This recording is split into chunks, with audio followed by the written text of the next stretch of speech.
This week in wrestling history, we got a whole bunch of them here for you, so we'll go all the way back here to start. 48 years ago this week on September 27th, 1965.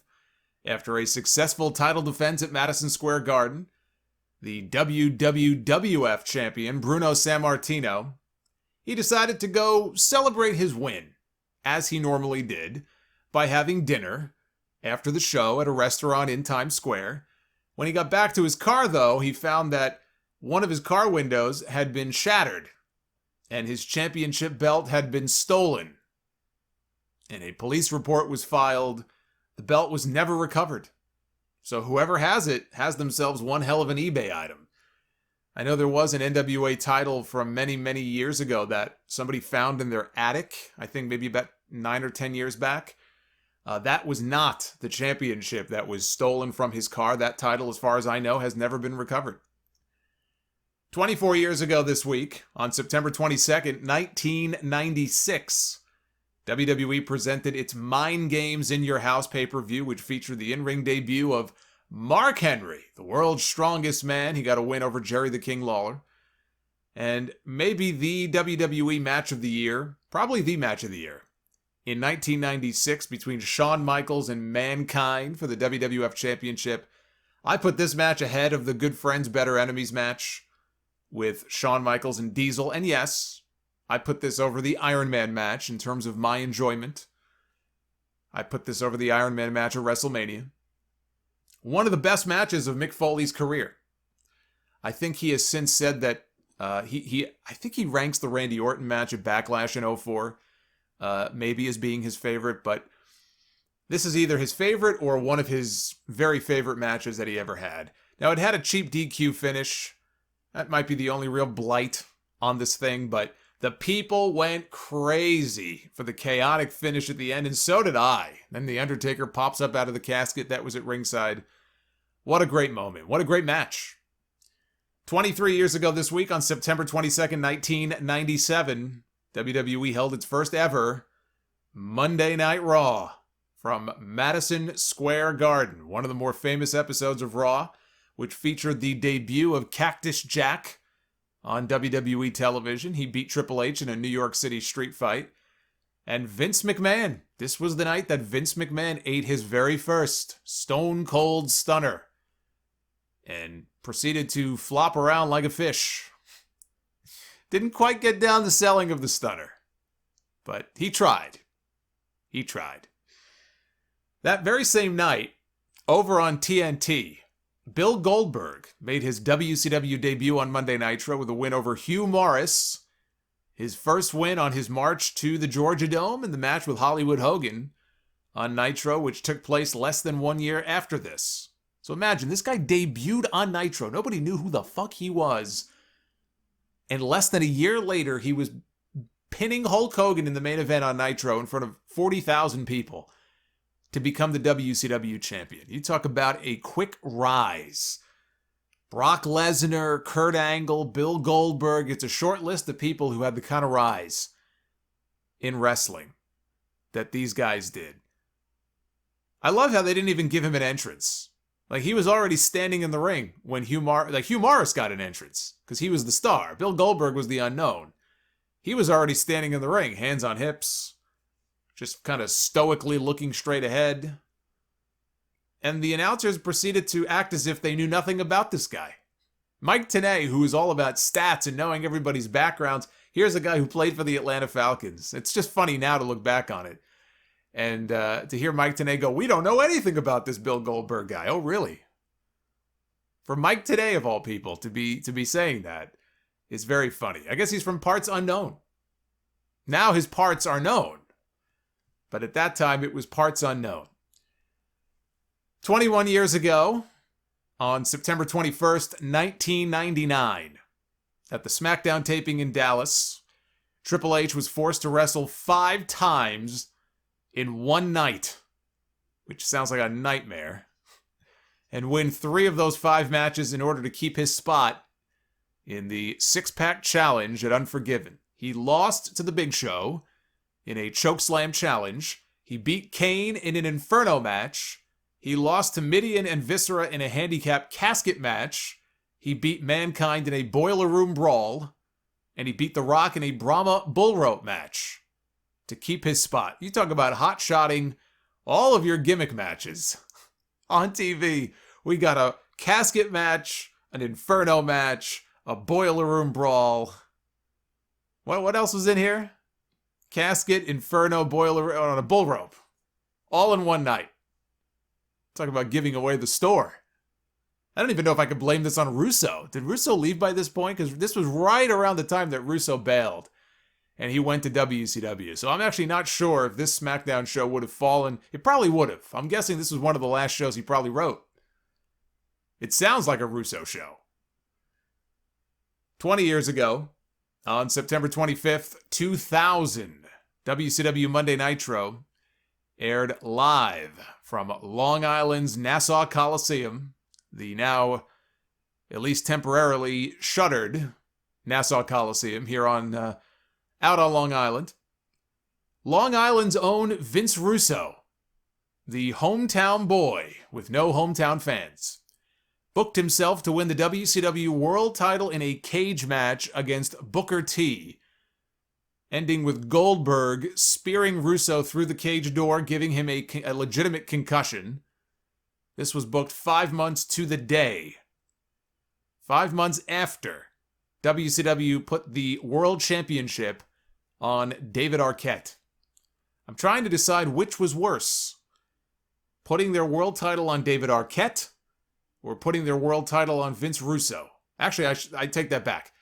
Putting the title on David Arquette or Vince Russo putting the world title on himself. I'm going to go with Russo. He vacated the title a week later. It's worth noting, by the way, that David Arquette did not want to become the WCW champion, but he was talked into it. David Arquette, a man who at least has some common sense. I cannot say the same about the other person. 18 years ago, on September 21st, 2002, Xavier, who just passed away last month, beat Low Ki to become only the second Ring of Honor champion in the company's short history. 9 years ago, on September 26th, 2011, the lost Hell in a Cell match that you may not know about took place on this date. It only went about 5 minutes. It was a dark match after a live episode of Raw. WWE held a 5-man Hell in a Cell match that saw John Cena defeat CM Punk, Alberto Del Rio, Dolph Ziggler, and Jack Swagger to retain the WWE title. It is still to this day the shortest Hell in a Cell match in history.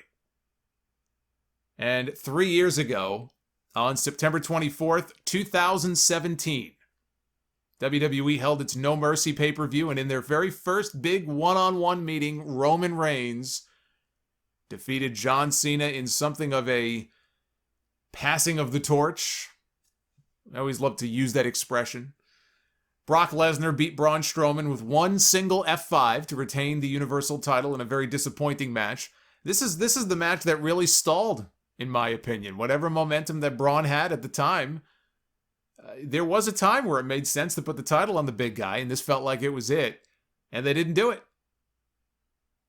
And by the time they did this year, he lucked into the spot because Roman Reigns went home. By that point, it already felt like his chance had come and gone. But also that night, something else happened. On that night, Neville wrestled his final pay-per-view match for WWE. He lost the Cruiserweight Championship to Enzo Amore. No wonder he quit the company after this. I don't even need to say any more. Actually, according to Enzo, the two of them were best friends.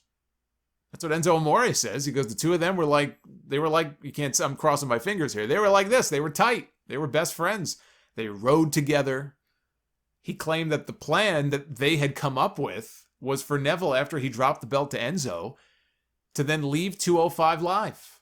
Because what was left for Neville to do? I mean, Neville's talent. If you're the kind of person who isn't a fan of all the smaller guys in wrestling, there are some smaller guys who I think absolutely belong on the main roster and belong in the ring with guys who maybe are bigger than them because they just have that much talent. They have something to offer beyond just being confined to the Cruiserweight division. That was Neville. And I don't really think we didn't get to see a side of him until he came to AEW that I think even more than in WWE. He showed a side of him in AEW that proved that he absolutely belongs in the ring with some of the top stars in the company. This is not a guy that should be limited to 205 Live. This is not a guy that should be limited to, AEW Dark or something like that. He's a talented guy, and he had done all he can do, and he was ready to move on. And so that was kind of their idea.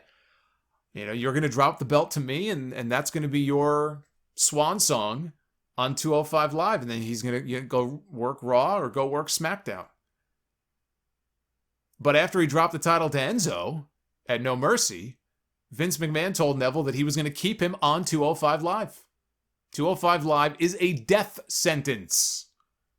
That's not me being disrespectful to the people who wrestle on that show. There's a lot of talented guys, I'm sure, right now on the 205 Live roster. But if you want to break out and become a bigger star, it is a death sentence. That is not a show that I would want to be on. If I had aspirations to be more than just looked at as a cruiserweight, I would not want to be on 205 Live. And Vince McMahon decided that he was going to have him stay there and that he was going to have him continue to work, this time as a babyface, against a heel Enzo Amore. And at that point, Neville said, well, peace out. I'm going home. And he did. He flew home. Now, Enzo said the idea was that he would drop the title, Neville would, and the clause in the contract was that he does not get a rematch. And that would have paved the way for Neville to move on. So he no-showed Monday Night Raw the very next night. It just so happened the main event that night was to have been Neville against Enzo Amore, only there was no Neville because he didn't show up. And they had to rebook the main event a couple of hours before the show went on the air. Now, Neville, for his part, he did a Q&A on this subject. He did a Q&A on Instagram last year. No, I'm sorry, that wasn't last year. It was a year later. So, I guess 2 years ago. And he had a slightly different take on the whole best friends with Enzo Amore thing. He said that Enzo was not the reason he left. He doesn't hate the guy. He just found him to be annoying backstage. And putting the title on him, in his words, was bad. He said, especially beating me. I was worth more than being jobbed out to jobbers. That is why I left. Now, if I were best friends with somebody, and they talked about me the way that Neville talked about Enzo Amore there, I wouldn't be best friends with them anymore. But hey, that's me. But good on Pac. Getting the hell out of that company, if they didn't have the fucking common sense to see that this is not a guy to be wasted on a dead brand like 205 Live, then he absolutely needed to get the hell out of there. And I'm happy he did.